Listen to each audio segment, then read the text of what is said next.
Hello, my friends. We are back with a guide through A Course in Miracles, specifically the workbook. And we are on lesson 19.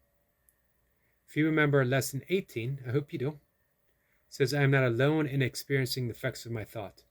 That is an outer focus. And I love how the Course will take something as an outer focus and refine it even further, making it even more subtle, which they do in lesson 19. I am not alone in experiencing the effects of my thoughts. So we go from seeing to thoughts. We also explore the concept of how it is the thoughts that lead to the seeing, which is why we go in an inward direction. We go from the outer world towards an inner world so that we see every single effect. And seeing as an effect, every single effect goes to one cause. And now we're finally beginning to get to it. So I am not alone in experiencing the effects of my thoughts. The idea for today is obviously the reason why you're seeing does not affect you alone. See, I told you. You will notice that at times the ideas related to thinking precede those related to perceiving, while at other times the order is reversed. The reason is that the order does not matter. Thinking and its results are really simultaneous, for cause and effect are never separate. Today, we are again emphasizing the fact that minds are joined.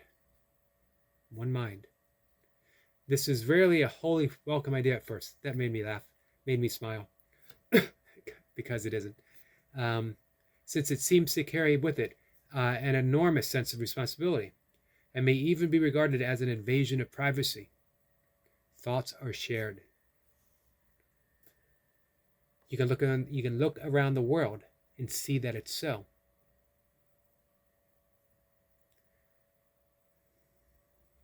Yet, it is a fact that there are no private thoughts. Despite your initial resistance to this idea, you will understand that it must be true if salvation is possible at all. And salvation must be possible because it is God's will. It is the will of God. That's the good news. Everyone will be saved. The atonement is for everyone. The bad news begins with you, because there's only you. The minute or so of mind searching for today's exercise requires it to be undertaken with eyes closed. The idea for today is to be repeated first, and then the mind should be carefully searched for the thought it contains at the time. As you consider each one, name it in terms of the central person or theme it contains, and holding it in your mind as you do so, say, I am not alone in experiencing the thoughts of this. I am not alone in experiencing the effects of this thought about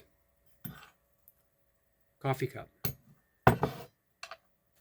ring, whatever it is.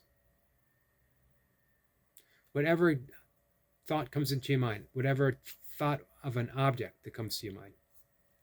I am not alone in experiencing the effects of this thought about. The requirement of as much indiscriminateness as possible in selecting subjects for this practice should be quite familiar to you by now, and will no longer be repeated each day, although it will occasionally be included as a reminder. Do not forget, however, that random selection of subjects for all practice periods remains essential throughout. Lack of order in this connection will ultimately make the recognition of lack of order in miracles meaningful to you. Apart from the as-needed application of today, at least of the idea for today, at least 3 practice periods are required, shortening the length of time involved if necessary. Do not attempt more than 4. That is lesson 19. If you have any questions, if you want to just open a discussion, let me know.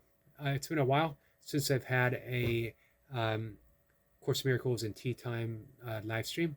Maybe we're overdue. Let me know if you want one. Love you guys.